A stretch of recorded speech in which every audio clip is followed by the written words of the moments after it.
asalaamaaleykum mbokku Sénégal asalaamaaleykum mbokku internetu IJAD TV comme niñ koy faralee di def semaine bu nekk ak ci seeni émission le grand soir de l'actualité ànd ci ak suñu nijaay suñu chroniqueur di suñu lépp di Major Kandji tey ji ñëwati nañ pour waxtaan ak yéen ci actualité politique bu réew mi mais également actualité people sociale et tout donc tey amati nañ mbégte bu baax jàkkaarloog yéen ci seeni écran à travers la chaîne YouTube IJAD TV di la ñaan rek ngeen abonné te activer la cloche de notification bu ko defee Major ñu ngi lay nuyu ci suñu plateau le grand soir de l'actualité. ñu ngi lay fay di kontaan ci reprise kii bi émission bi comme ni ko def léegi émission presque hebdomadaire Oui. donc Dieu est grand il y a beaucoup d'actualité donc tout le monde en parle quoi. Tout à fait donc il y a beaucoup d'actualité tout le monde en parle ba tax na tey dañuy ubbi suñu waxtaan ci affaire Farba Ngom dossier Farba Ngom bi nga xam ne mu ngi tourner autour de 125 milliards li nga xam ne CENTIF nee na loolu dafa xaw a lëndëmal xel ba tax na dañ ko war a woo pour laaj ko effectivement fonds yooyu nan la duggee ci compte am wala boog nan lay circuler ci kaw loolu suñu première question rek mooy que ne premièrement est-ce que procédure yi le fait que CENTIF wax ne lii dafa lëndëmal xel dañoo bëgg lu leer est-ce que jaroon na ñuy dem ba di lever immunité parlementaire ki nga xam ne moom mooy député Farba Ngom. C'est-à-dire ci dans un pays le flux monétaire quoi le flux d'argent là. mooy shift yi. shift oui. dafay am ce qu'on appelle des déclarations de soupçon. ok voilà léegi déclaration de soupçon bi mooy bu dee jot xaalis bitim réew wala yenn virement c'est les banques ñooy def déclaration de soupçon bi. ok léegi réglé ko avec CENTIF. bu ñu ko réglé ak CENTIF dañ la war a sax di enquête pour que chaque fois bu amee shift donc Farba bu yàgg la ko bu yàgg ñoom depuis ci première shift yi. parce que 125 milliards mënuñu ko dugal ci réew ko di ko doo ko wax. cela veut dire que y a faille CENTIF def toon liggéeyam les banques où passait l'argent aussi n'avaient pas fait leur travail. ok donc les fautes là c'est des fautes généralisées. parce que 125 milliards yi da daan ñëw peut-être par 2 milliards de 1 milliard nangam. donc on devait faire la déclaration de soupçon depuis longtemps. et que CENTIF dans sa démarche intellectuelle dafa war chaque fois bu amee problème mu déclaration de pour benn transfert d'argent douteux CENTIF dafa war a interroger waa ji laaj ko pour chaque cas. depuis le début waratuñu xool globalement di ko doog a laaj. parce que c'est sans objet.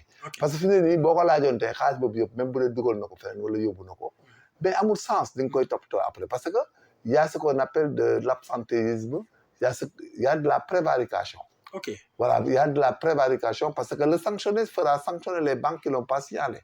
et puis même sanctionner ay waa CENTIF yi léegi nag li gars yi di fàtte mooy un député il ne peut être arrêté ni détenu qu'en cas de flagrant délit et hors session la ñu waxoon. donc Farba CENTIF mënoon na ko woo à l'époque pour aménager le juge. alléger ko. demander yëpp ba ñoo indil le fait de dire un chiffre rek de 125 milliards mu mel ni luñ globaliser la di ko utiliser parce que Sénégal duñ comprendre. kooku ay transfert la ay transaction nga jaay kii jënd kële jaay kële mi ngi mel ni un notaire. son cabinet 200 milliards mën na fa jaar par année.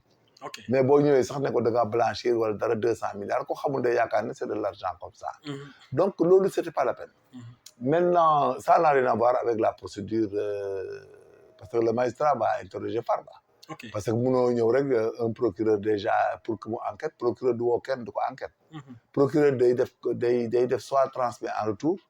wala mu def réquisitoire introductif d'instance jox ko juge d'instruction juge d'instruction bi ubbi une information. maintenant la saisine de CENTIF c'est comme une dénonciation rek. finalement comme genre valeur juridique ou dénonciation la am.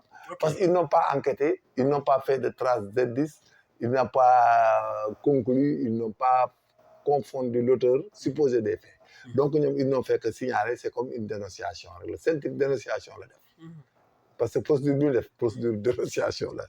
waaw procédure de dénonciation parce que entendre ñu.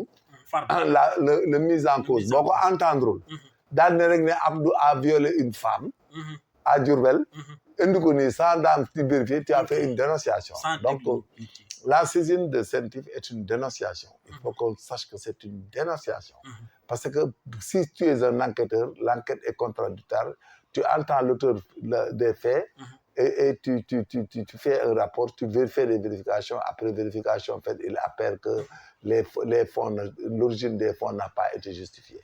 loolu mooy problème mu Farba donc la CENTIF a fait une dénonciation au niveau du parquet financier. léegi nag cette dénonciation était très vite en besogne parce qu'ils ont dit blanchiment et le blanchiment est la conséquence de l'enrichissement illicite. ok même ci kaw loolu faw ñu taxaw ci loolu parce que démb rek am na ku ma dégg ku ma posé la même question nee na day dégg blanchiment de capitaux du code civil mais xamul lan mooy Non, blanchiment. blanchiment, c'est un terme qui vient de Al Capone. do Al Capone, Al Capone oui vers les années 1930, là, à Chicago. à Chicago ok. Al Capone était un trafiquant de drogue. Bon, il vendait les kepa de drogue à $10, $5. di ko empiler muy bari noonu. ok bi mu ko defee ci néeg ba mu bari finalement lañ ne ko ne ko lii xaalis bi xaalis la comme xaalis yëpp mun nga ko liggéeyee. circuler non mun nga ko liggéeyee. ci la dem Al Capone di jënd les blanchisseries des Chinois. à Chicago. ok di ko maire Liski moo ko wax. un nommé maire Liski ne ko bu ñu ko def bu ñu ko wax jënd. les blanchisseries de signes comme yi fi doon nekk di faute yére yooyu. ok ci la ko doon jënd. ñu tuddee ko blanchissement au début da nga daan dégg ñu naan blanchissement. ok voilà parce que il achetait les blanchisseries. ok des nettoyages. maintenant nag bi ñu demaatee ba ay 36. 1936. 36 yaa xam nga maire Liski moo ko jëkkoon wax mën nga ci liggéey mu jënd blanchisserie. mais Lucky Luciano qui était plus grave et italien. xam nga ñoom dañoo yàgg a blanchir. ñoom nag ñu ne ko kii mën na dem ci industrie mooy indi la théorie. de Lauenbach. mooy prêt sur soi-même pour justifier xaalis dans une banque. Prêt sur soi-même les sociétés écran. Les spéculations sur les objets d'art. ainsi de suite. léegi looloo ko indi nga xam ne dañuy jënd ay objets d'art joxe valeur ni jënd nañ ko jaay naa ko. temps fekk yëpp sa xaalis la. les Lauenbach les prêts sur soi-même da ngay gis benn banque mu jox la lebal la 2 milliards. nga ñëw. 2 milliards yi bu la ko lebalee nga jël 2 milliards yi après di fay ci xaalis bi chaque jour même da ngay liggéey avec une société écran. qui n'a pas un actif normal. donc c'est ce qui a amené le blanchiment d'argent ba mu nekk léegi maintenant. une théorie dans le monde. mais le blanchiment d'argent c'est le fait de remettre dans le circuit licite ce qui a été gagné illicitement. moo tax c'est tout le temps la conséquence d'un enrichissement illicite. L'enrichissement illicite nag c'est pas un détournement de deniers publics bu ñu ko confondre. Enrichissement illicite c'est toute acquisition d'un bien. ou d'un patrimoine autre. qui n'est pas justifié. Donc, tu ne peux pas justifier ce train de vie ou ton patrimoine. Tu ne peux pas justifier l'origine licite. Bon, donc, le blanchiment l'enrichissement illicite. C'est le fait par toute personne qui, après consommation, n'est pas capable de justifier l'origine licite de son patrimoine ou de son train de vie. Léegi nag li nga jëlee woon nag ci enrichissement illicite boobu. que loolu nga xam ne tu n'arrives pas à dire l'origine licite et autres moom boo ko dugalee ci circuit beneen dans le circuit normal autre. On l'appelle blanchiment. Mais il faut que le blanchiment soit un acte de reconversion de l'argent pour dissimuler son origine.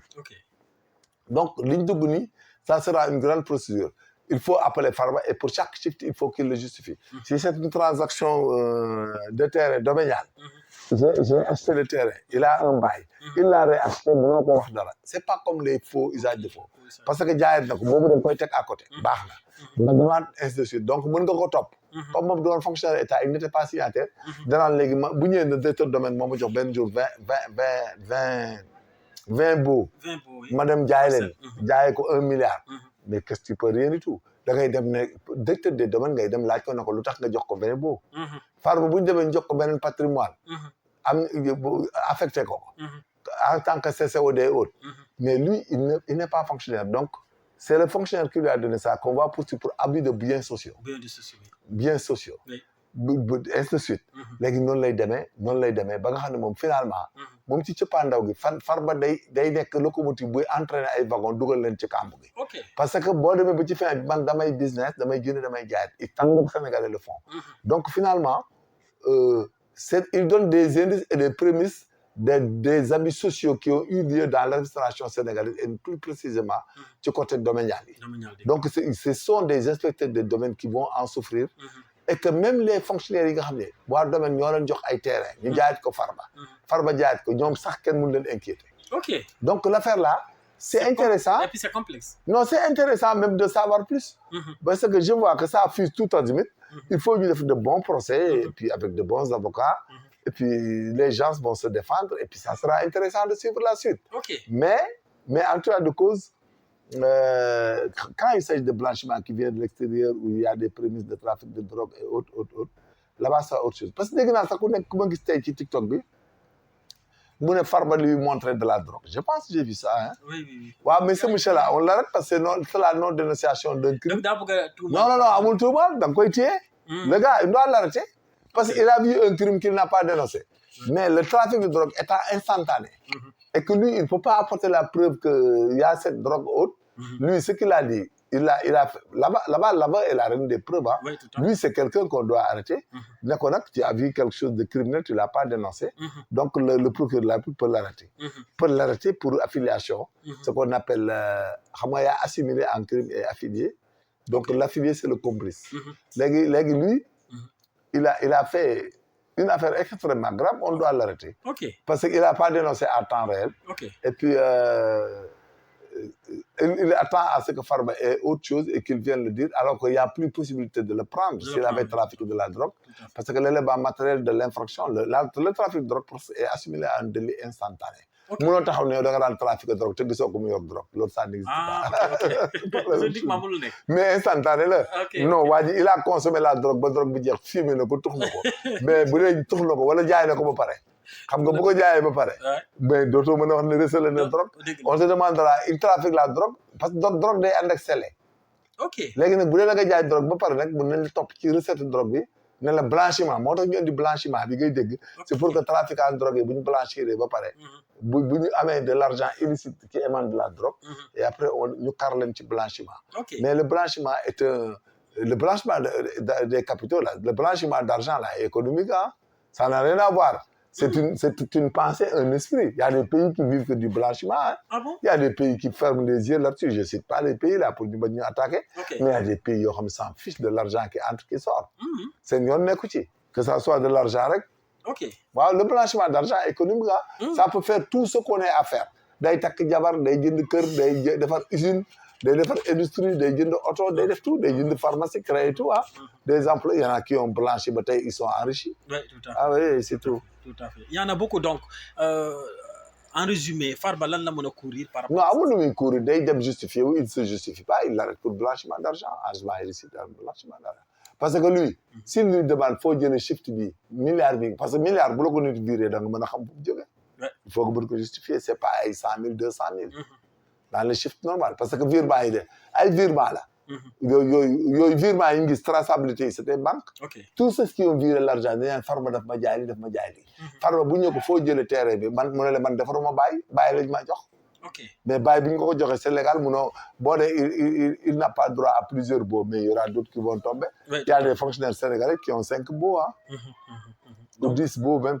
Oui, tout à fait. Alors par rapport à la situation ñenn ci Sénégalais yi dañoo jàpp ne lii reddition des comptes la mais ñeneen ñi dañoo jàpp ne règlement de compte la léegi sa analyse ci loolu. C'est la pensée politique et le discours qui ont xam nga li problème mooy discours yi précédé. Comme le cas de Sonko bu waxee discours yooyu ko précédé ñoo yàq toutes les démarches d'enquête les enquêtes c'est normal dans un pays que les gens voient où est entré l'argent il y en a qui ont détenu qui n'ont pas détenu c'est légal mais malheureusement il y a un trafic d'influence parce qu'il y en a des menaces c'est qu'on appelle une préméditation dans la poursuite et on ne prémédite pas dans l'action publique pour la mise en œuvre de l'action publique mënuñu préméditer mënoo préméditer yow kanji ëllëg si biir way major on va non c'est pas possible il faut ñu arrêter parce que voilà que le cas de Farba même s'il avait fait il n'a fait ou pas peu importe la psychologie et la morale de la poursuite d'autres crédibles comme il on appelle c'est récusable même là quelqu'un peut récuser tout le monde ce qu'on appelle la récusation parce que tu dis que Sénégal de me juger parce que c'est pas possible dañ ma menacer avant donc daanga xam nga yooyu ay problème lay indi et puis on sera ridicule après et puis on a un état aussi on a une magistrature il faut qu'on veille aussi à ce que la magistrature soit crédible pour éviter à un jour qu'on porte préjudice aux magistrats quoi et à la magistrature parce que jeu de mots politiques là il faut qu'on arrête ça yow un premier ministre c'est pas un magistrat c'est pas un gendarme ni un policier un ministre n'est pas un gendarme ni un policier un avocat mënut a jàpp kenn mënut a def c'est les magistrats qui mettent en œuvre l'action publique et action publique mooy l'action menée au nom de la société pour punir quelqu'un qui a fauté quoi avec les fonctions de la peine l'expiation l'amendement et l'élimination qui sont les fonctions de la peine loolu mooy day tax nit ki société bi am moral. mën a bañ a def infraction yi bañ a def yenn. dëgg la alors loolu nekk lu am solo ñu fàttali leen rek ne yéen a ngi seetaan seen émission le grand soir de l'information donc mu nekk de l'actualité autant pour moi mu nekk émission hebdomadaire boo xam ne chaque semaine di ngeen ko am Abdou face à Major ñu waxtaanee actualité réew mi alors ba léegi am na ci kaw télé bi ñoo xam ne dañuy naan Mame Mbaye Niang dinañ ko indiwaat parce que le parquet financier daa laajoon à ce que ñu def maanaam ñu càmbaraat dossier Prodac bi société yi nga xam ne laale nañ ci te mu amoon benn benn manipulation sur les chiffres loolu yëpp mu war ko leeralaat est-ce que bu ñu waree leeral loolu du ñu indiwaat Mame Mbaye Niang teg ko pour atte ko. si les Canadiens mënuñu ko di si la nationalité canadienne du ñëw. ah boo amee nationalité canadienne mënul mënut a ñëw il a une nationalité canadienne il est chez lui là-bas. ok léegi nag beneen hypothèse mooy Canada aussi pour mu indi ko. il faut qu'on ait la relation. réciproque. La réciprocité dans ça. Ok. Et ça m'aurait étonné au vu des droits humains et la demande de qui là, de réfugiés politiques ou réfugiés quoi. Il dit que je suis persécuté, c'est ça. Je ne pense pas mais néanmoins, on fait l'enquête et on situe les responsabilités et on le juge par défaut ou par contumace. Ça dépend. Si les infractions est criminelles, nous jugeons par contumace. Si c'est un défaut, nous jugeons par défaut, mais le jugement par défaut est risqué parce que tout jugement par défaut est susceptible de rétraction. De rétraction, oui. Ce qu'on appelle tout jugement par défaut peut faire l'objet d'une procédure de rétraction. Okay. On revient encore à la base, on réenquête, on rejuge, et puis ça nous fait perdre du temps, mais les complices et les co-auteurs peuvent être arrêtés en attendant. Ok. Voilà, ils peuvent être arrêtés et déférés si les faits sont avérés. Ok. Et maintenant, dans ce cas, on ne peut pas saisir ces biens. Bon, les biens qui se trouvent au Sénégal, mais dans le cas d'espèces, bien qu'on saisirait, mais quand il viendra, il sera rejugé. Il peut faire un pourvoi en cassation, il peut faire, si c'est un délit, il peut faire la procédure de rétraction. Ça peut amener opposition par défaut. Il peut venir et puis les procédures peuvent reprendre et que même si les biens étaient saisis, mais si le tribunal est statué autrement, on va lui restituer tout. Ok, donc c'est risqué et puis la procédure peut avoir une lenteur.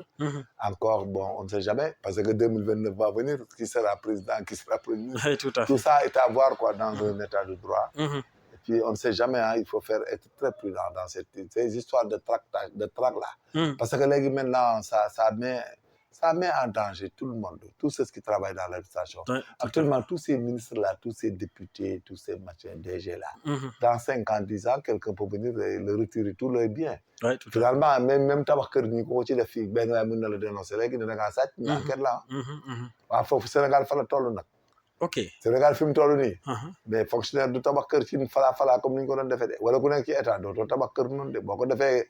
Gars, ils ont dénoncé, enquête là, voilà le bon cognac. Ok. Ah si. Donc c'est parce que nous ni amé alal ni koy lijeenti ak diko régler. C'est pas nos salaires qui nous permettent de construire tout ce qu'on veut. Ok. Wa ku nek dafa am loy liggéey dafa am loy régler dafa am loy lijeenti ak yoy def.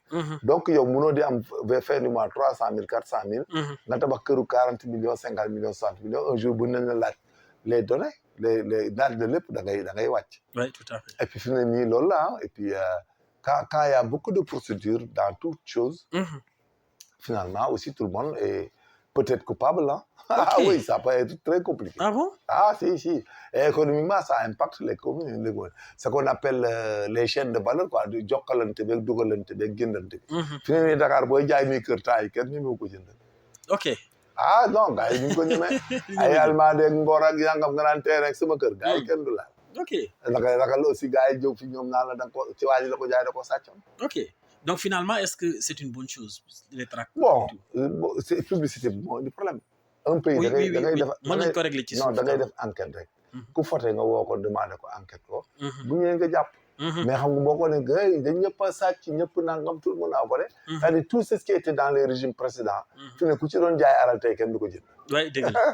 C'est ça le danger. te loolu bokk na ci li métti réew mi. Mais dafa grave et puis ñoom même bu ñu yoroon xaalis wala ñu denc ko wala ñu nëbb ko pour jënd dikki c'est fini. Fi ne même les privés ont peur hein commence à paniquer. Moo tax wax am état wax du ko gérer. Dëgg la. État c'est des faits. Il faut faire appliquer les choses, appliquer les textes, et ne viser que les concernés et les coupables. ok après nga avancé quoi. nga dem sa yoon. macha allah nekk na wax bu am solo ci kaw loolu la ñuy jàll parce que Sénégal yu bëri tey lu ñu gis mooy que ne le foncier sénégalais a été vraiment menacé distribué de manière. Ça arrive, c'est la décentralisation qui a été à l'auteur. Parce que il permettait aux maires de lotisser. Oui, les impôts après ñu koy partager. les impôts de en profiter. Ils lotissent des terrains. xam nga lan mooy erreur Sénégal. waa impôt de waruñu woon mën a may kenn terrain dañu waroon jël terrain yi di def appel à candidature pour avoir les terrains tu remplis les conditions et tu payes. et tu payes en même temps. et tu payes.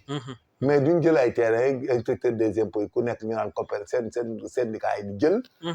mais c'est du n'importe quoi ku nekk di am ñuy am fu ne. fu nit ñi mënta am suuf am nañ ku nekk am na fa kër. te ñoom kenn jëndu ci kër. ñi ci des ñëpp dañoo jënd ñun ñi ñëpp suñu kër yi dañoo leb 20 ans tabax ko. banque. waaw looloo indi erreur bi. c'est-à-dire domaine national bi la ñuy bàyyi léegi nag ku ci am terrain ba jënd ko. mën nga régulariser. mais ñoom il faut pas leur permettre ñoom ñuy dotiser ay àll di ko séddoo ba pare ak di jox ku la neex. c'est ça l'erreur. et puis ça va rattraper tout le monde ah. oui ça va rattraper parce que foncier bi. maire yi ñu bàyyi ñuy lotisser woon daan lotisser. mais ab maire bu lotisser même lotissement bi sax du valable parce que acte administratif. du nekk bàyyi du nekk TF. ay litige foncier en pagaille boo demee Mbour tout le monde en profite. boo demee Malicounda ñu ne registre Barak. boo demee Saly ñu ne registre fële la jóge woon. c'est une magouille personne ne peut régler les problèmes. partout il y a des problèmes de terrain au Sénégal qui sont litigés alors que terrain suuf. yàlla ko créé. warta am litige. mais tout est parti de la décentralisation avec ce qu'on appelle les transferts de compétences aux communes. Ce qui a amené la plus grosse erreur. Parce que même si les maires devaient faire des affectations de terrain, ils devaient être accompagnés par les services des impôts qui font la notification, qui font le bail et que ça part. Mais même bail léegi ay maguy la da ngay dem déposer bail doo génn tey du génn suba. ngay dem dossier bi ku nekk dugal ci loxoom. Tout le monde met sa main dans les histoires de régularisation de ces terrains. Da ngay dem ba sonn dara du génn. C'est pas normal. Moo il faut réformer ce système. ku am terrain da ngay ñëw léegi ñu ñëw taxaw defar la sa bail léegi vérifier ko nicaade ko defar la sa kayit nga dem. mais ay bail dafa ay commission bi ku nekk di ci am wàll. Et puis il y a beaucoup de commissions. mais c'est du n'importe quoi. C'est-à-dire la plus grande réforme au Sénégal ce sont les impôts et domaines. Il faut les réformer. Il faut réformer les impôts et domaines dans ce qui concerne la régulation des terres. Et que la régulation des terres se fait chaque région, chaque département. On vient, on régularise, on fait les plans nicadés, on te fait un bail, tu pars là-bas, tu enregistres, le domaine enregistre, la conservation foncière enregistre dans ces d'autres, le cadastré quoi. Le terrain là a une identité personnelle. Kenn mënatu fa ñëw. di ko litiger. mais ñoom ñooy nekk à la tête des baux ay porte à porte da nga yor sa benn terrain jënd ko di ko defar benn waaye rocceeku fële. ñëw labaj baay bi séddoo ci guddi ñëw nga jéem leen poursuivre ñu dem naan dañ koy immatriculer loolu la ñuy dugg. c'est des magouilles qu'il faut faire arrêter. mais c'est pas compliqué ah. c'est pas compliqué loolu ak yaatu fi ñu toll nii. c'est pas compliqué de le régler ah. donc il faut même ñoom bu ñu ko mënoon ñun mën nañu ko ah. oui tout à fait il faut ñu am lu ko régler très rapidement. c'est facile à régler parce que même gis nañ le maire Mansour Faye ak Amadou Sall fils du président de la République loolu yëpp dégg nañ ko ci ay scandale titre foncier donc loolu gérer ko ci réew mi fi mu toll nii compliqué na. mais naturellement fii ku fi sa papa nekk président wala sa goro wala nangam da ngay may faveur loolu ay détails la. léegi poursuivre ko mais c'est tant pis ah. mais c'est évident qu'ils ont des titres des faveurs de l'État. donc mënta ñàkk. non mënta ñàkk loolu africain benn fii di fi gouverner di jox ay jàmbur bàyyi mbokkam yooyu wax yu yàqu la. ñu ngi nommé seen i mbokk di jox seen i mbokk ay marché tout loolu du ay wax yu yàqu la. fii ku fi sa baay nekk président am na ñu daggal la suuf ku fi sa goro nekk président ñu daggal la suuf léegi nañ continuer ñi fi amoon suuf ñëpp bu ñu ko nangoo ñi fi amoon suuf yëpp ci état yi may nañ ko ñu nangu ko c'est tout. loolu du ay wax. un président de la République bu def 12 ans ci pays nga naan doom am na titre foncier am na bail wala gorom yooyu yaa ko yàqu la mais on naan doon naan des particuliers boo demee impôt domaine wala nga dem feneen koo ci laaj am na ñetti bail ñetti boo wala dangam am na terrain quelque part buñ duggee ci yooyu dara ëllëg si biir complication guerre bi day gën a métti mais ku fi sa papa nekk man bu ma nekk président naa may samay mbokk suuf maa mais bu ñuy dut si ma may leen ma sama gorom may leen ma sama frère may leen ma sama nangam mais may la ñu def. da nga naan da ngay may ñu may ñeneen. Sénégal suuf si bu matee 1000 Sénégalais ay millions la mënuñoo jox ñëpp. il faut ñu moraliser loolu. parce que léegi ci gaam bi ñu dugg dañuy dem ba finalement état bi kenn du am dara. negal jour bu ñu jéemee laal suuf soo si nekk ci benn ci kii bi. ci yoonu bee ci cuun bi. mais bis bi ñu koy séddale ay nit on verra ñoom bis ku ci laal benn bàyyi doo ko defati. loolu erreur la il faut pas entrer dans tout ça. les histoires là il faut les laisser comme c'était rek et moraliser. sinon il faut vendre les terrains de l'état là il faut les vendre. ku bëgg a jënd. boobaa aussi borom doole dañuy ñëw jënd lépp dem seen na léegi ba doole lay toog. oui sinon nañ bàyyi joxe terrain bàyyi. on donne aux HLM et SICAP ñu tabax ay kër. toutes les terres doivent être construites par des villages léegi même boo jëndee toj sa problème la. mais ñu bàyyi di ko joxe noonu. suuf joxe noonu bi état bi di ko def loolu erreur bi. il faut venir dans les villes joxe ko li ci des nag. c'est des baux yoo xam ne nag peut-être ay baux agraires pour béy ak yooyu wala def usine. macha allah dégg ngeen wax bi amatina solo parce que suuf si ñun ñoo ko moom ñoo ko war a exploiter nous en tant que sénégalais alors ñu wàcc ci situation toujours Barthélémy Dias boo xam ne day dellusiwaat nga xam ne la cour d'appel da koo dégoûté Barthélémy Dias fi mu ne nii amatul benn chance juridique pour rentrer dans ses fonctions. donc mais loolu la cour d'appel c'est une juridiction de deuxième degré. Maintenant, si le juge, c'est de sa conscience et de sa moralité, et c'est de dire le droit. Tout ce qu'on lui reprochera peut-être, c'est de ne pas dire le droit. Mais s'il a dit le droit, il n'y a pas de problème. Barthélémy, c'est tout. C'est de bonne guerre, quoi. Ils ont utilisé la Est-ce que aussi, politiquement, Barthélémy Dias a été intelligent pour pouvoir continuer à gérer ou à être dans ses fonctions en tant que député, dans ses fonctions également en tant que maire? Est-ce que intelligence politique am kii na. Barthélémy Dias son problème ne date pas de là. C'est un problème boo xam ne si temps Abdoulaye Wade la. mais il y avait ce qu'on appelle de l'abstention quoi. Les gens se faisaient fi quoi. La loi ils l'ont rendu muette. La mesure ils n'en parlaient pas ils jouaient le jeu mais l'affaire n'a jamais été amnistiée. Il fallait que ça soit amnistié. Donc, ça n'a pas été amnistié. Mais ces gens-là aussi, comme ils sont de bonne guerre avec lui, ils ont besoin de mairie, ils ont besoin de beaucoup de choses. Mais ils en abusent. Ils en usent et en abusent. C'est tout. Dañuy abuser Barthélémy Dias. Abuser mooy quelque chose dont tu as droit rek. Tu en uses. Ils en usent quoi, finalement. C'est comme ça, Barthélémy, c'est comme ça. Et puis parfois, les requêtes de haut devant les juges, ils évoquent qu'il a été condamné, il a été ça, il a été ça. On a fait démissionner des conseillers. Il est radié de conseil. Effectivement, si pour être maire, il faut être conseiller. Si on te radie en matière de conseiller, mais ça veut dire que corollairement, tu perds la mairie. Oui, tout à fait. Tu ne peux plus être maire. Oui, tout à fait. Mais c'est ça la logique, c'est la translation. La relation c'est la conséquence immédiate. C'est une translation comme vectorielle, comme on dit le point B qui passe vecteur nangam de vecteur.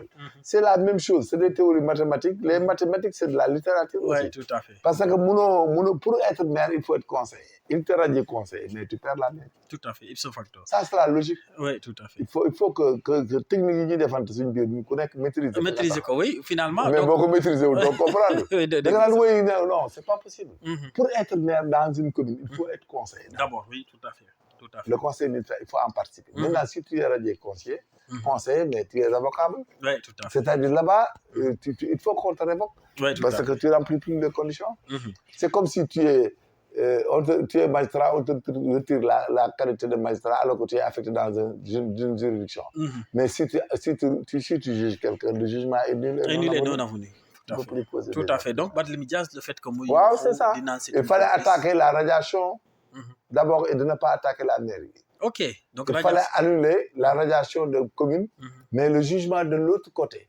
S'il y a épuisement des voies de recours, c'est bon, il est mort. Mais le jugement qu'il avait avec Ndiaga, qui a évoqué dans les conséquences collatérales du moins, on fait de sorte qu'il a perdu la commune.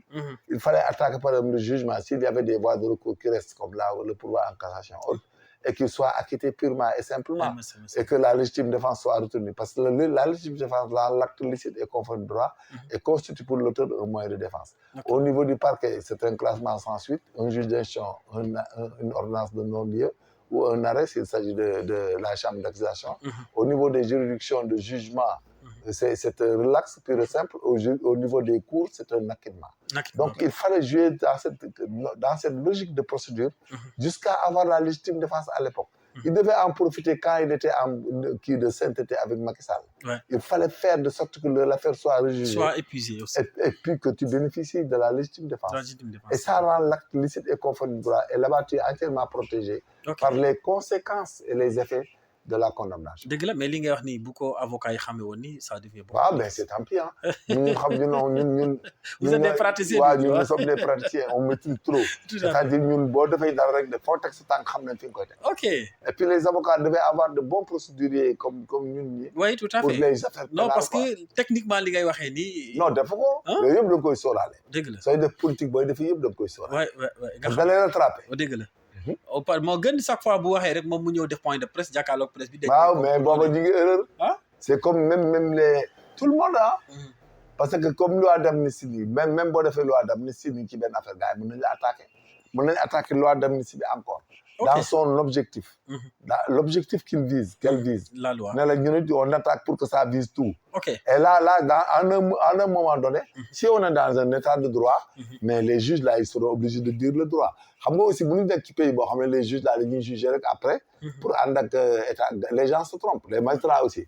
Ils ont leur honneur et leur croyance à sauvegarder. autonomie aussi. Celui qui pense que da ngay toog ñoom di la attelle ngay dem rek mais tu te trompes. ok. Mais actuellement avec les nouvelles jeunesses là autres là mais seen honorabilité ak seen diggante yàlla dañ koy xoolaa. dëgg la parce que dégg naa rek histoire bi waa ji def ci ouverture des causes et tribunaux yi mais kooku ku am courage. ak gëm yàlla moo koy def. et c'est ça un pays il faut que magistrat yi bañ boo nekkee tribunal du travail ñu dàq nit wóor na dàq bi du yoon sanctionner société bi soo nekkee tribunal du commerce ay nit war a fay ay nit danga bul nangu ñu ger la dëgg la. ainsi de suite loolu pénal bi noonu fépp noonu bu koy nangu parce que bu ñu koy nangu ëllëg on perd tout gis nga en France aux États-Unis ñu ngi jàpp ay présidents de leen traduire et tout ça et ces juges là finalement yàlla fekkaat na leen fa am nañ dëgg tout à fait. dañuy am teraanga am dëgg dëgg la mu nekk lu mat a bàyyi xel. waaw jar na bàyyi xel de jar na bàyyi xel bañ a jouer avec oui tout à fait alors comme yaa ngi wax léegi loi d'amnistie bi nañ ci continuer parce que ñu bëri ñu ngi naan dañ ko war a annuler complètement buñ ko annuler am na ñoo xam ne dañoo jàpp ne le dossier Ousmane Sonko Adji Sarr doit être jugé les conséquences par rapport à ça. buñ ko annuler complètement les juridictions seront saturées parce qu'ils auront au moins 2-3 000 dossiers qui reviennent. Et que oui 3 000 dossiers qui reviennent. ok. Adji Sarr bi bu delsee mais dans ce cas le premier ministre va comparaître. premier ministre day dem wuyu ji. non on est en cour d'assises mënut a taxaw fii di délégué. non mais premier ministre. c'est dans les citations directes qu'on peut déléguer mais dans ce cas il va comparaître. famille lay toog ne man du ma wax du ma expliquer tant que ñëwul taxaw parce que là-bas la forme de la procédure à l'audience il faut qu'il vienne. Des avocats ne peuvent pas défendre quelqu'un pour des affaires de crime pour justifier. yoo xam ne parce que la victime bu dee Adji Sarr dafa taxaw ne am na lu muy wax. mais am na loo xam ne ay éléments de preuve la yoo xam ne da koy wax devant la barre. da ngay taxaw mu wax la ngeen waxoon fi ngeen jaar ak li tax mu accusé la. ok bu boobaa il faut nga taxaw avocat mënu te représenter nit ku nekk Sénégal fii il faut nga ñëw taxaw. ok loolu kay je conseille de laisser tomber. loi d'amnistie bi donc loi d'amnistie bi ñu bàyyi ko. il faut partiel on laisse tomber ou bien partiel. Parce que déjà, loi d'amnistie, il parle de causes et blessures, de morts d'hommes, des gens à dédommager. Et ils sont dédommagés. Dès lors que l'action civile est exécutée dans une affaire pénale, on ne peut plus revenir au pénal. C'est erreur là. ok. C'est-à-dire quand tu pars au civil, tu ne peux plus revenir au pénal. ok bu ñu dédommagé ba pare. Boo laa affaire mi ngi mel ni nga transiger au pénal dafa mel ni nga transiger pénal bi joxe civil. ok mënutoo ñëw. ok. mais c'est bu ñu ta nekk dès lors que ñu commencé leen jox xaalis. pour wane ne ils ont été victimes. bi. dédommagé nañ leen jeex na. donc dans ce cas bu ñu annuler. le civil ne précède pas le pénal. ok il y a deux actions tentées en matière de pénal. En matière pénale, il y a l'action publique et l'action civile. L'action publique appartient à la société, au procureur qui doit le gérer. L'action civile appartient à la victime, qui porte plainte avec constitution de partie civile. ok. En conséquence, on ne peut pas aller au civil et retourner au pénal, mais on peut quitter le pénal et venir au civil. non li nga wax ne c'est trop technique tonton. et puis ñu bëri comprendre wuñu. Non, on quitte le pénal pour venir au civil. mais mënoo jóge ci terrain on quitte pas le civil pour aller au pénal. ah bon. Sinon il y aura plus d'affaires civiles et affaires pénales amatul. mi ngi mel ni bu la waa ji yor les borses kon da nga koy yóbbu pénal. boo ko fay la nga yóbbu ko pénal ne refus de payer. dëgg la c'est-à-dire là la jurisprudence a défini cela en le mettant dans nos codes de procédure. ok. Dans le code pénal et dans le code de procédure. donc surtout dans le code de procédure. ñàkk a comprendre mooy waaw tu peux pas même nit bu ngeen amoon problème nii mënoo ñëw. mais dafa ñëw di yàq sama kër te tey ko mais fay na ma. waaye damaa bëgg ngeen pine ko loolu amul ça passe pas. bu la fayee jeex waaw bu la fayee civil quand on règle le civil on ne peut plus retourner au pénal. ok donc l'amalgame boobu dafa war a denc ci boppu nit ñi. bu ko defee également li ñuy jooy impunité amatul parce que dédommagé nañ ñi nga xam ne. c'est au niveau étatique. ok xam nga mën nga jël benn fii sax nga violé ko ci quartier yooyu. jox parents yi ndàmpaay fii bi dee nga jox parents yi ndàmpaay je donne là-bas l'action publique le procureur peut prendre ça en compte. ok mais au niveau étatique au niveau administration étatique et autres on ne peut pas transiger ba pare jël si xaalis ba pare dina ngay jël si ba. ok donc xam nga un gendarme il va jamais voir une mineure qu'on a violée muy jël xaalis gendarme du ko nangu. du nangu ngeen transiger parce que c'est illégal. c'est du pénal il peut pas. léegi nag. du benn yoon nga demal nag mi ngi mel ni ngeen dem ba ci kaw nga dem ci juge d'instruction nga ne man kay nañu ndàmp rek dem juge bi du ko nangu bu ko nangoo rek affaire bi yàqu na. mooy erreur boobu la état bi def dafa dédommager les victimes. ok il peut pas aller à un jugement quelconque. ok donc surtout nag quand tu dédommageras même ñu décédé. boo demee ba état lu day ni état dédommagé leen il peut plus retourner au pénal. ok on peut plus poursuivre quelqu'un pour ces meurtres là et ces morts ces homicides là. mën na poursuivre non du mën a nekk parce que c'est état mënut a def erreur boobu ba pare di poursuivre di au pénal. oui tout à fait donc mun li gën daal tey mooy ñu. non amnistie bi dañuy toog rek def bàyyi noonu parce que ñu bari dañuy ils vont comparaître et puis. de indi beneen tool waaw y en a tant d'autres personnes yoo xam ne seen poste yi ñàkkoon sax dootuñu mën a continuer. ok et puis y a des faits yoo xam ne les magistrats ne pourront pas les gendarmes là les PV et puis le fait que le premier ministre doit comparaître aussi. non mais affaire Adji Sarr il faut laisser tomber sinon un jour les avocats vont refuser de que le dossier il faut qu'ils viennent comparaître en face à face avec Adji Sarr. et là ça peut être compliqué. mais c'est compliqué. ok wala sinon ñu juger moom mu def seen i pexe juger Adji Sarr par contumace. daal di koy kerel ndax moom mooy poursuivre. Adji Sarr li ko premier ministre mën a topp mooy. dénonciation calomnieuse. Oui. diffamation. loolu la koy topp c'est-à-dire premier ministre pour mu topp Adji Sarr pour que techniquement avocat yi li ñuy wax ne du doon. donc avocat yi nañ déglu baax sax avocat Adji Sarr. waaw dañuy dem ci dañuy demander su amnistie bi amee. dañuy demander que l'affaire soit jugée définitivement. ok su Adji Sarr refuse de venir. ñu indi ñoom seeni grief. avocat Adji Sarr ñoom ñëw plaider. léegi nag le tribunal dit que déclare que. les accusations d'Adji Sarr à l'encontre de monsieur Ousmane Sonko sont mal fondées. En conséquence, l'acquitte purement et simplement de toute poursuite à de nangam. léegi nag bu boobaa nag les avocats d'Adji Sarr. de Ousmane Sonko. dañuy porter plainte Adji Sarr pour diffamation dénonciation calomnieuse et complicité. atteinte à l'honneur également. waaw yooyu nag mooy loolu rek waaw non avocat yi bu ñu utiliser waaw loolu rek la ñu mën a def mais amul leneen lu ñu mën a def Adji Sarr c'est tout simplement ça qu'ils pourront faire. ok complot bi. et aide et assistance mooy complicité bi am et complicité. ok pour les supposés complices qui ont aidé Adji Sarr. à accuser le monsieur Sonko. Et que maintenant les avocats. qui ont assisté Adji Sarr ils peuvent rien contre.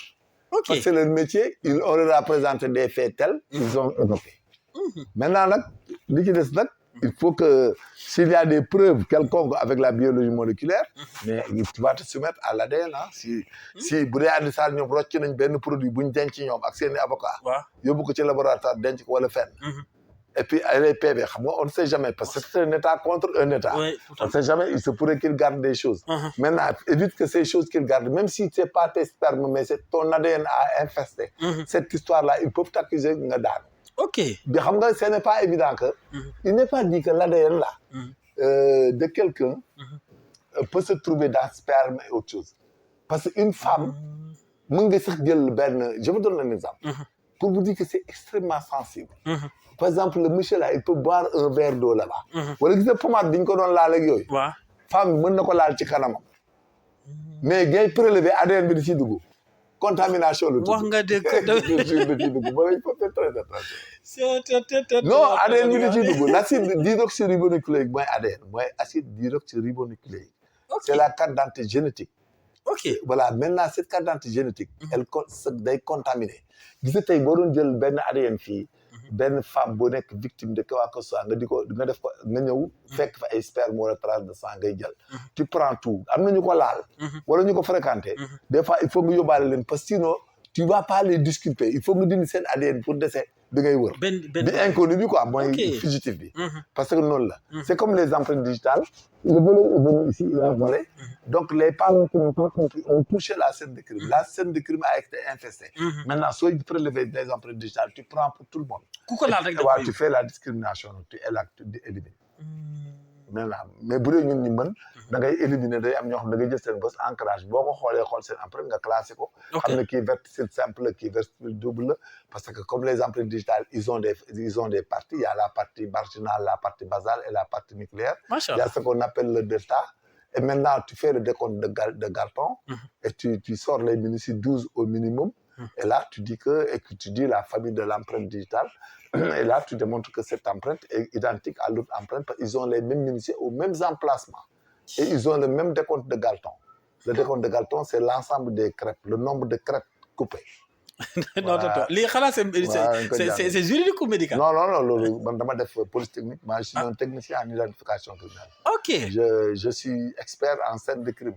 scène de crime. dama koy jàngale police technique et scientifique. ok non macha allah donc loolu am na solo donc conséquences yi mën na. non dafa garaaw. il faut Ok. jamais. non kon ñiy wax xamuñu. xamuñu te il faut faire très attention. non mën nañ la indil biologie moléculaire fekk infesté nañ ko. Et dans ce cas-là, ça peut être compliqué. Non, ça sera très compliqué pour toi. Et puis là-bas, tu pourras plus de justifier. Hein. Tu auras des problèmes de justification. Ok. Et tu diras du n'importe quoi, mais la preuve scientifique est irréfutable. Ok. Parce que moi, beaucoup de gens se méfient de beaucoup de choses. Parce que nit sax mën na lay bëgg a infester. daal di lay kii gis nga quand tu regardes les criminels les crimes impossibles. Il y a de grands criminels qui ont l'habitude. Parfois dans les viols et autres, ils se permettent d'aller ay coiffeur wala fenn. xam nga les cheveux là. dafa am baawu cheveux yi y a ce qu'on appelle la kératine. La kératine. xam nga karaw boo ko buddee ak wat ko du benn. dëgg la boo ko watee day dagg du ànd ak kératine. mais boo ko buddee. day am kératine base bi. waaw base bi day benn boule bu ndaw. boobu nag bu ci àndee day am ADN. ok salive yi des fois mën nañ ci jël léegi ADN. léegi lépp la ñuy jël ADN. léegi nag am na ñoo xam ne dañuy contaminer ADN bi ñu lay wër di ko wër léegi nag il faut que pour nga discriminer waa ji mën a seet c'est criminel. il faut que tu discrimines que les deux ADN là nga xool ñenn ñi seen emploi du temps fi nekkoon heure yooyu nga xam ne ñi il peut pas tuer la victime. léegi nag nga xool bés bi ci des wër ko. maintenant dans ces choses pareilles là. tout est possible. parce que il se pourrait que l'ADN les substances qu'ils ont gardées éventuellement c'est pas évident. ont été contaminées. soit yaa ko moom wala contaminé nañ ko. ok maintenant nag devant un juge tu requiers la médecine légale. La médecine légale c'est la partie de la médecine qui est mise à la disposition de la justice. Du droit. C'est ce qu'on appelle la médecine légale. Donc ça englobe beaucoup de choses la médecine légale. C'est quand vous voyez les autopsies qu'on fait. On fait les autopsies pour trouver la cause de la mort. On fait des crevets pour voir les blessures contendantes. On ouvre le corps pour voir le cœur, pour voir les intestins, pour voir tout. Et bu dee waaj dafa dee par noyade. Il faut voir si c'est post-mortem ou ante-mortem. mooy kaaw booy yooyu dee woon ñaari gendarme yooyu. xam nga am na benn bu génn il faut rechercher les diatomées. ok c'est-à-dire bool alimentaire bi da nga koy prélever. soo ko prélever ak zone bi mu labee. léegi nag boo analyser tu fais des recherches de diatomées les diatomées trouvées sur les lieux de la noyade. par rapport ak diatomées yi nekk ci mooy ñoom Philbert. waaw par exemple estomac bi boo ci fekkul ndoxu géej. la mort est ante-mortem. ante-mortem dafa dee avant ñu indi ko foofu. ci deewul ci biir géej. voilà léegi nag bu nekkee ci ndox mi naan. léegi nag da ngay ci ngay mën a xam moom. ndax ci fi nga ko découvrir la foofu la. wala feneen maintenant tu recherches les diatomées. ok les diatomées c'est des systèmes de bactéries autres qui se trouvent dans les eaux là. dans les eaux stagnantes dans les rivières dans les océans. soo ko analyser da nga koy gis par la chromatographie à phase gazeuse à couche mince. ok tu peux trouver ce qu'on appelle les éléments de preuve quoi des lieux et autres. Donc voilà donc c'est trop pointu c'est des connaissances. Non c'est très technique c'est très technique. waaw c'est très technique mais amul fii lu jaaxal nit ñi jàng nañ ko nit ñi. non macha allah macha allah mais c'est très facile. nous quand on assistait à des autopsies on donnait au juge au médecin légiste là. chaque fois ñun man dama ko daan guider. parce que dama naan ko defal crevé fii defal prélèvement fii ne ko benn jour am na benn fii. dafa accidenté. ok ñu ñaw ko. point de suture bi quoi. dafa daggoon ci wetu côté yi. ok mu am benn plaie traumatique. plaie bi nag ñu ñaw ko au lieu que infirmier bi médecin bi ñaw ko par 4 gouttes. mu ñaw ko par fil de lin caas. ok. fas caas bi nag dagg cat yi. léegi nag la plaie a suturé. parce que defuñu ko sous antibiothérapie. il fallait traiter la plaie diw ci ay Aureobicine 3. ay def ko sous antibiotique. et puis def ci ay thioul gras wala yooyu. nga xam ne c'est imbibé d'huile de foie de morue. oui tout c'est à de la fait. vitamine A. Vous savez, la régénération des plaies est due à la radiation cellulaire basée sur la vitamine A. ok moo tax bu gën nit gaañoo nga gis plaie bi tëjuwaat. c'est ce qu'on appelle une radiation cellulaire. et là c'est coordonné et c'est provoqué par la production de vitamine A.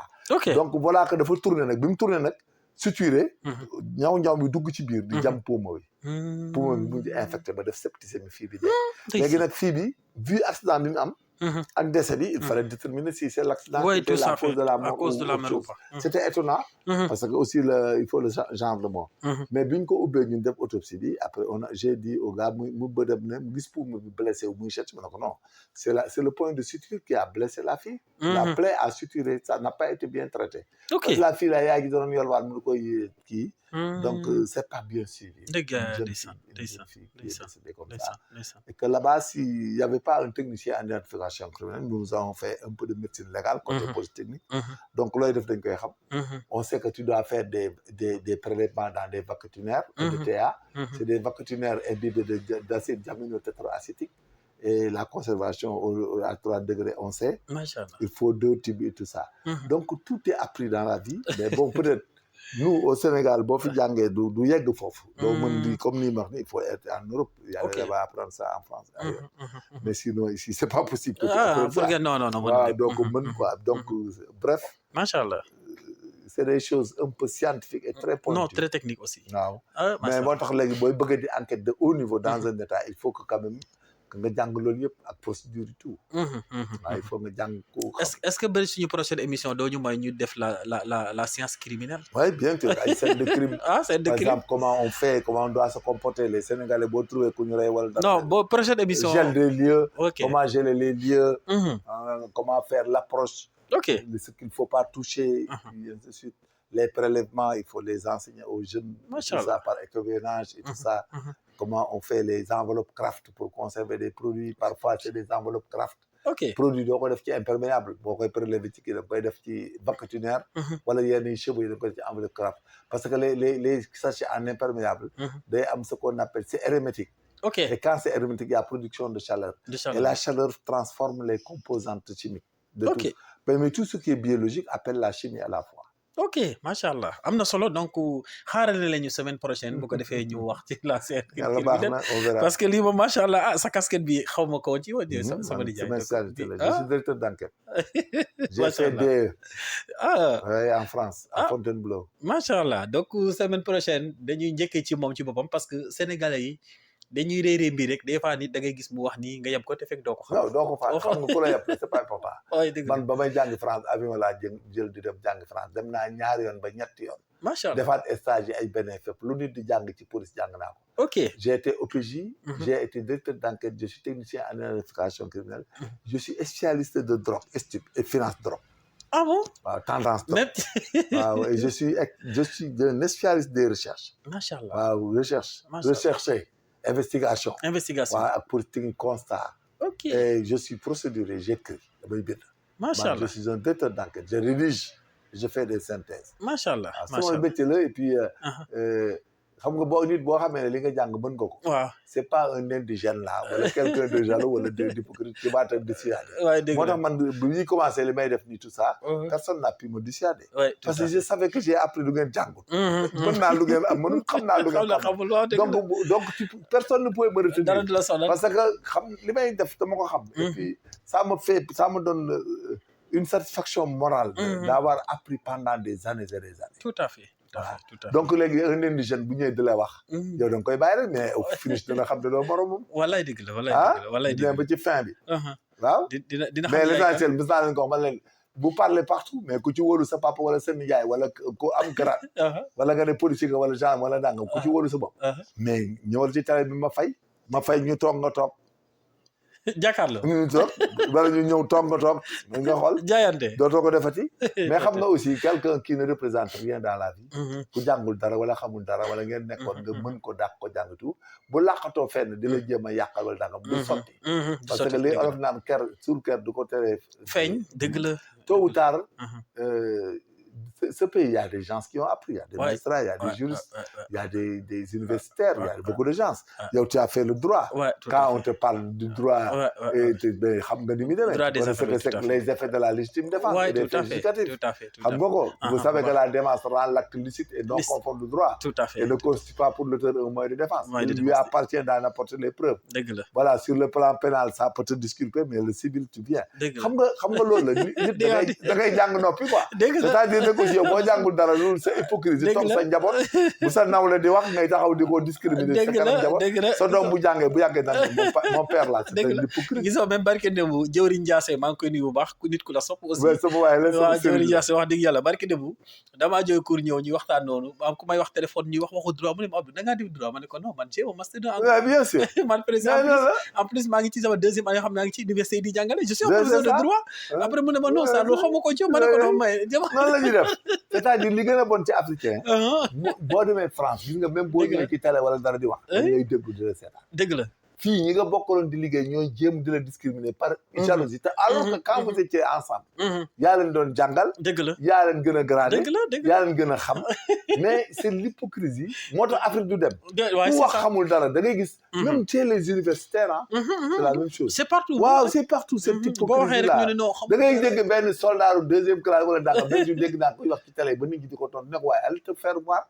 yow ki ngay wax mi ngi li muy wax ñun ñëpp ñu ngi koy dégg te xam nañ la xam-xam la yow tekki woo dara amoo benn grade mais yow naa ay majorkaay imaginez c'est de la pourriture des gens qui ne représentent rien qui n'ont rien appris fi ne nii xam nga réew mi li mu yàqoo léegi mooy fonds de commerce bi ñuy jéem a am pour di toroxal gor di xas gor pour am ku leen nommé da ngay gis ponkal mu ñëw taxaw ci naafeq mais alal ju lewut la moog ribaayam wallaay dëgg la gis nga lépp lay wax ci naafeq ak di yàq gor ak di ko duudal ak di ko sosal bo loo ca am moog ribaayam dëgg la riba la te nañ dem ba ca fin ba nga xool wallaay dëgg la riba la rek moom wallaay dëgg la donc c'est des choses à éviter réew mi dafa fa lañ toll mais bala seen bopp lañ koy def dëgg la moog ribaayam rek wallaay moog alal duñ sàcc benn la wallaay dëgg la c'est pas bien nit ñi dañ lay gis ni ngay dem wala ngay wax ñu yaakaar ne kii daa xëy rek téye micro wala bien sûr alors que bi jàng jotee dafa jàng def information macha allah donc wallaay dëgg la loolu lu am solo la ñu bàyyee ko xel bu baax a baax moom Major Kandji dama leen rek ne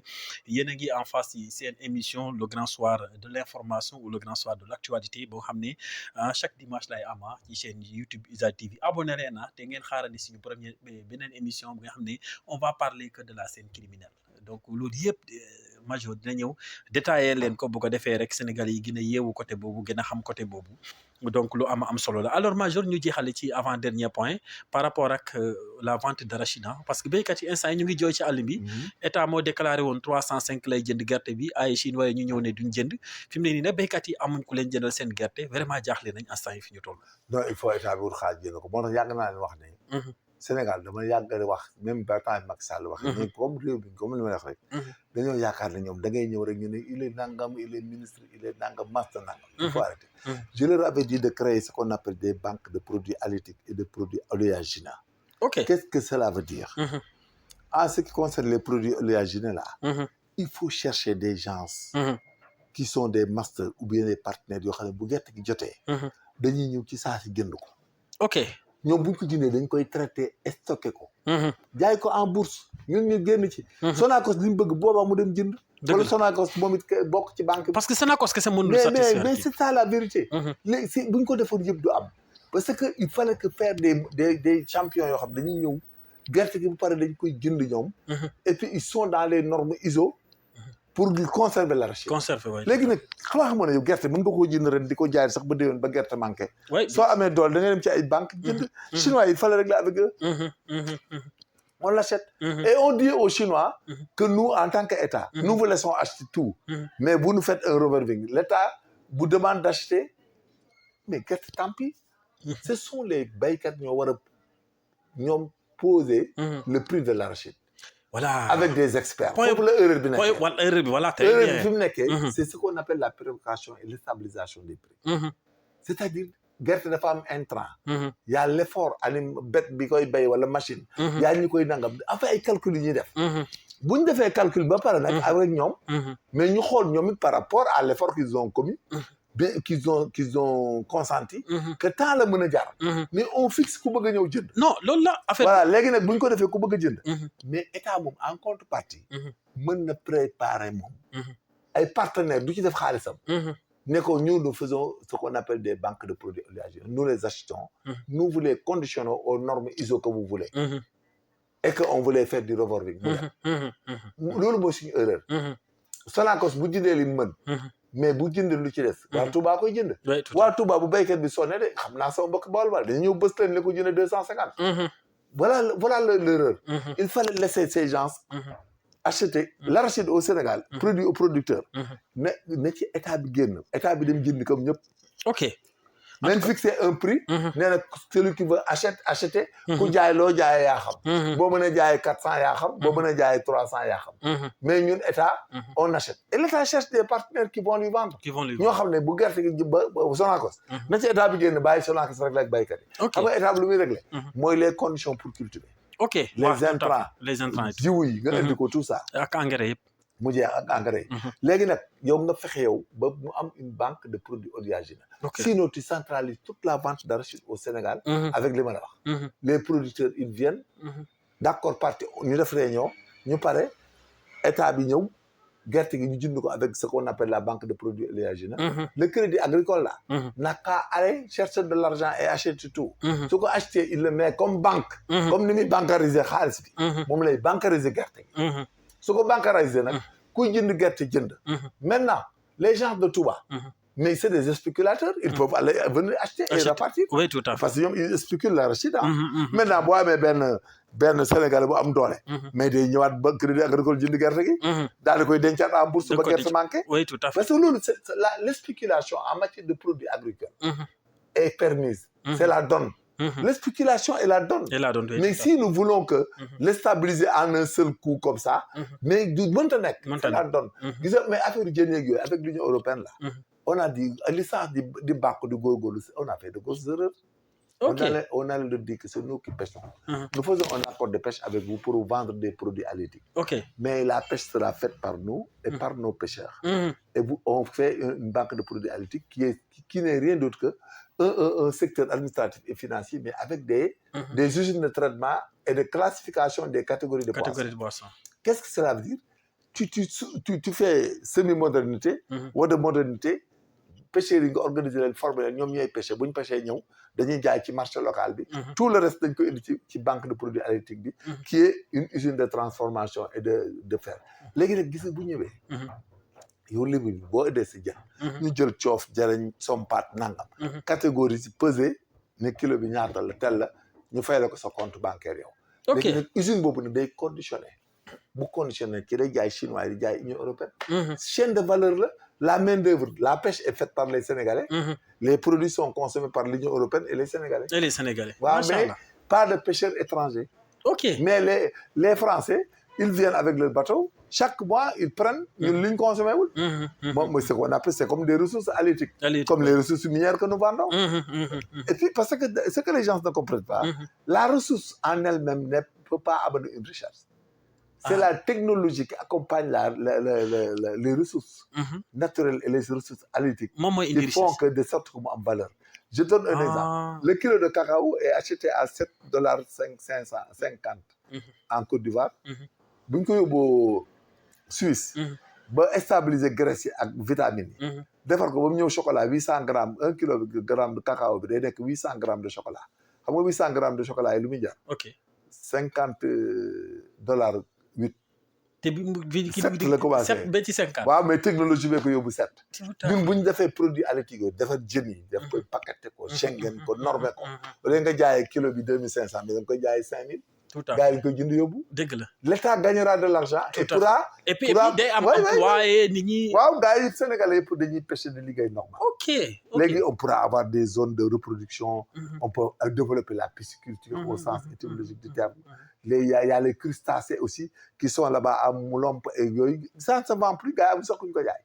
ok. En Casamance, il y a des crustacés qui traînent là-bas, kenn jaay ko. On devait être aussi avec l'ITA. Les mangues là devaient être conservées. Conservé, oui. Dans le jus, comme dans des mangues tranches. Tout à fait. Comme les boîtes là. doo gis ay salade de fruits yi ñuy jaay ci boîte yi. Salade de fruits, oui. Mais Sénégalais yi amuñu ko def. On ne peut pas faire ça avec les mangues. Musoo gis boîte bu ñu de mango la. C'est une erreur. On est en train de chercher où nous enrichir. On ne sait même pas où. On perd notre temps. Est-ce que ndaamaraas daal lañ fi defaru dañuy saaf def ci paquet bi. Non, c'est la vérité. Gis nga Côte d'Ivoire, ils ont fait attiéké. Attiéké, oui. Ils ont fait attiéké di ko jaay partout dans le monde. mu ñëw Dakar. Dakar day ñëw. Mais mosoo gis ñu jaay kere laalo Côte d'Ivoire. dëgg la bu état defar fii usine defar ko. te état war na ko mën. wallaay war na ko mën. Avec la condition et la mise en consommation. Mais avec l'indication que ce couscous déjà avec laalo là. Si vous voulez le mettre, vous prenez une marmite en vapeur. Vous prenez par exemple un bol qui est troué, vous mettez un tissu, donc et vous le posez sur le tissu, et que la vapeur va le gonfler et le rendre consommable, le rendre doux et tout. Tout ça, c'est des techniques, c'est ça la technologie. Et vous pouvez voir, vous avez un kilo de cere Côte d'Ivoire 2000 francs. Tout à fait. Voilà, même alors que le kilo de cere, vous avez Dakar, du mat 500. Donc, c'est la technologie qui enrichit un État, mais ce n'est pas le produit en lui-même. Tout à fait. C'est la technologie qui l'accompagne, qui le rend consommable. C'est comme le coton quand vous l'amenez, mais tu peux faire du Getzner, tu peux faire du tergal pur dur, tu peux faire ceci, faire cela. Mais en grosso modo, si tu n'as pas la technologie de bien traiter le coton, mais tu n'auras que des tissus de bambara, là, bon, tout à fait. Et puis là-bas, ce n'est pas productif par rapport au coton. Donc, c'est la technologie. Et c'est comme ça où se trouve ce monde actuel. Nous sommes là. On n'est pas arrivé à vendre des bêtes au Sénégal au poids. Parce que nous spéculons sur les bêtes. Et ça nous tue avec le Mali parce que le Mali nous vend beaucoup de bêtes. Ok. Et ils vont nous ruiner. Ah oui, les bœufs qui viennent du Mali, les ladoum là, et les bali-bali là, ça vient du Niger et on les vend très cher. Alors, imaginez un mouton qui te fait 30 kilos. 30 kilos. Ça doit faire peut-être 150 000 francs si tu vends. Mais ces moutons-là sont vendus ici à 400 000, 600 000. C'est ça notre problème. Notre problème ne se trouve pas dans des problèmes. Nous avons un problème de productivité et de transformation. De valorisation et transformation. On a un problème de revalorisation des ressources. Voilà. Surtout. Le darkessé là, le caillou là. Pourtant, c'est une forme de bière et autre que les gens peuvent développer. Parce que quasiment ils enlèvent le caillou, ils lancent le jus. Ouais. Alors que le jus, là, l'État devait voir quel genre de jus il peut faire avec. Oui, tout avec l'indication. Il faut le frelater. C'est-à-dire, ils disent que le jus d'arquesé, quand vous le buvez, et que vous buvez du lait, ça devient du poison. Mais c'est ce qu'il faut enlever et faire du jus comme le jus d'ananas. Oui, tout à fait. C'est ça qu'il faut traiter et mettre un autre dissolvant, quelque chose qui va consommer cette substance acétique-là. Il enlève, qui tue l'acide. Parce qu'il y a une teneur acide nitrique qu'il faut éliminer. Éliminer, tout à fait. Parce que les acides sont naturels quand même, il faut l'éviter. Machallah. Donc, lolu moo ñu téye nii.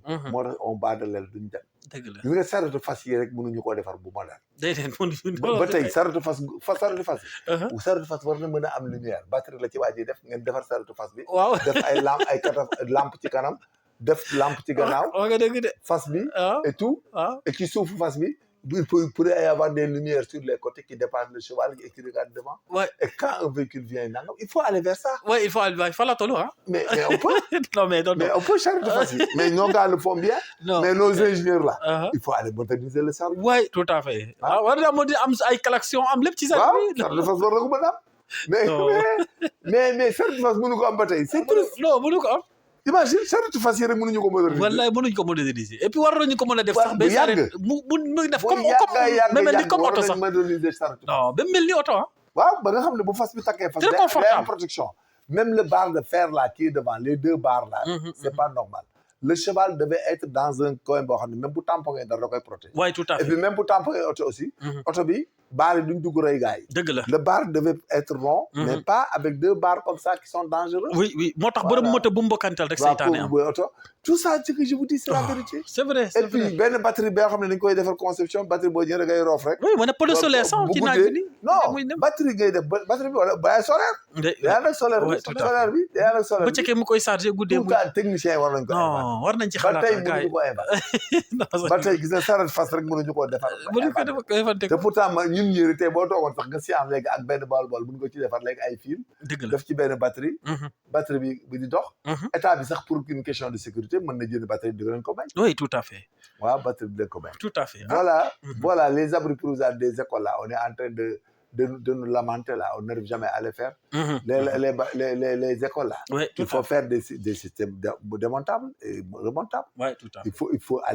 Il faut aller voir des techniciens des gens qui sont forts.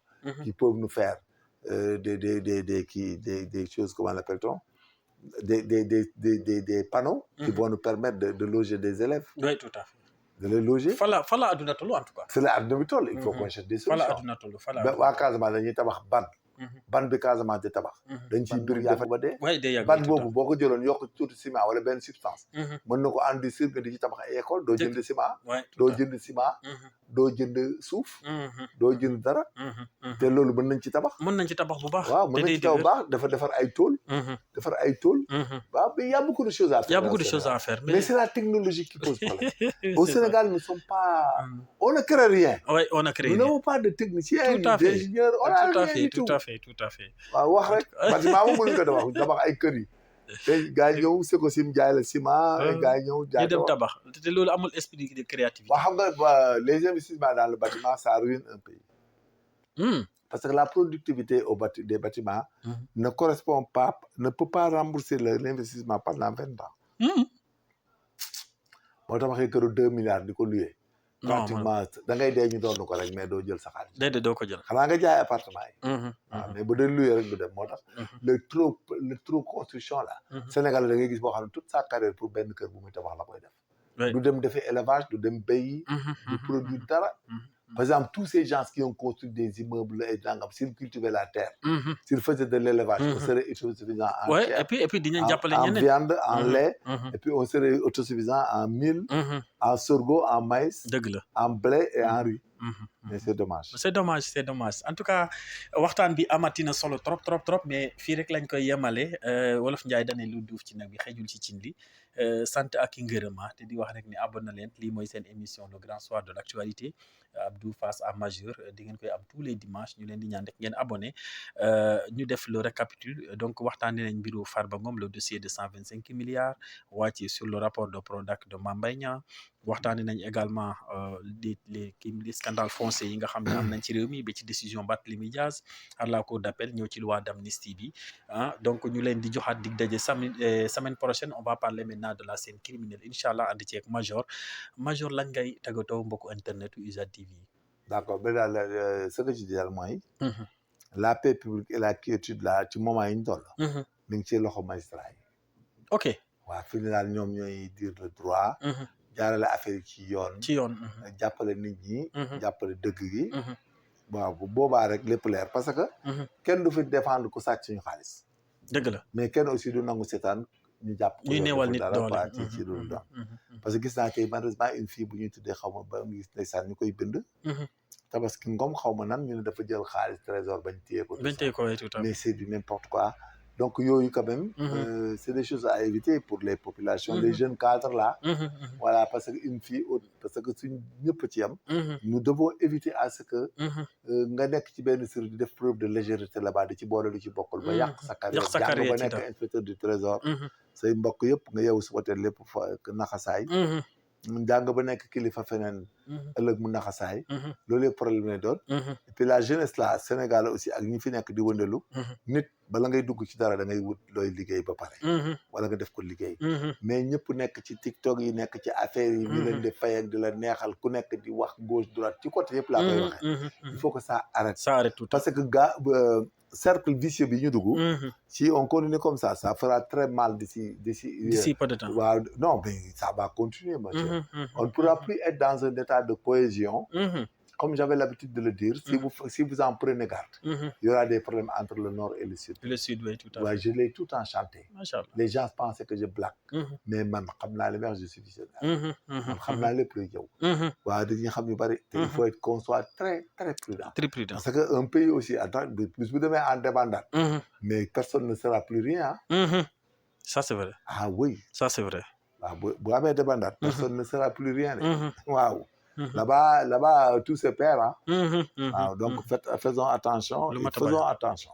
macha allah donc faisons attention mu nekk ay kaddu yu am solo réew mi ñun ñoo ko moom les discours ethnicistes loolu yaakaar naa ne buñ ko bàyyiwulee mën na jiwur lu ne ci réew mi te foofu lay juñu foofu lay waxee mu nekk lu mat a am solo y a beaucoup de pays dans la sous-région d'ailleurs yoo xam ne ay discours moo leen taal ay discours moo leen indi ay crise donc c'est extrêmement dangereux nañ ko moytu parce que réew mi ñun ñoo ko moom te kenn ku nekk la ko protéger ak la ko ñongal ci loolu nga war a wax ci loolu également nga war a en tout cas dëkk ñu ngi koy sant bu baax di ko gërëm moom Major Kandji ci disponibilité bi ak temps bi ngeen gis rek tous les dimanches dañuy daal di jàkkaarloog moom def suñu émission le grand en tout cas round-up actualité bi waxtaanee ko donc ñu koy sant bu baax di ko gërëm di sant njabootam bu baax a baax di ziar ak ki sant nag jëwriñ Ndiasse suñu wasila di suñu lépp moom également nekk kenn ci réew mi di ci en tout cas dox di ci wax di sant képp koo xam ne sa taxawaay ci mim réew rafet na di ñaan yàlla suñu borom jàmm sax ci réew mi jàmm sax ci yéen internet UJAD TV ñu ngi leen di sant d'ici là portez-vous bien